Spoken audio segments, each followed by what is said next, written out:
it's interesting to bring up horror, though, because that's something where I've talked about this before. The mark of an awful horror movie is when I am sitting there waiting for your main characters to die.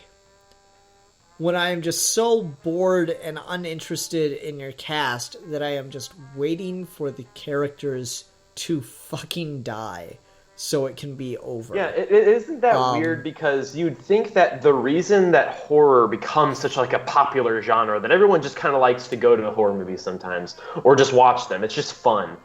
And you'd think that they would realize and understand this truth, which is that, like a big reason is because you go to horror movies because, again, this comes back to this thing that death is kind of like a universal thing we all understand on some level. And you're watching people try not to die for the most part in a horror movie. And it's like, when was it forgotten that that's kind of the primal reason why we're attracted to that kind of film, is because we want to feel that close to death kind of terror that the characters are feeling.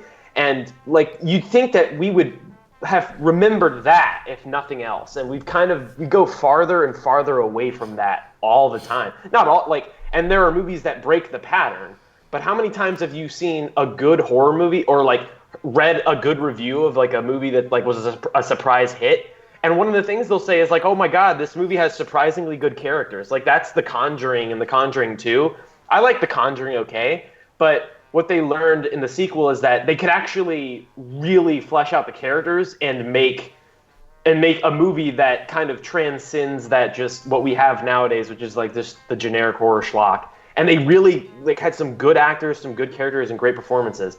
And it elevated that movie. And that movie, everyone was like, oh wow, this is like surprisingly better than anyone expected. And it's because they cared enough about the characters to not want to see them die themselves, like the filmmakers. Yeah. And that's the thing, is like, it's called a horror movie. When your characters die, it should be horrifying. But yet we make these so fucking formulaic, where it's like, oh, the drunk teenagers and the frat boy and the boyfriend that's really stoner guy, the drunk. Yeah, and like they you can tick off these characters, and that's when you get stuff like Cabin in the Woods, that was kind of brilliant. But like, you can tick off these stereotypical characters, and it's like, why are we doing this? It's horror. I should be horrified when my characters die, not go fucking yes.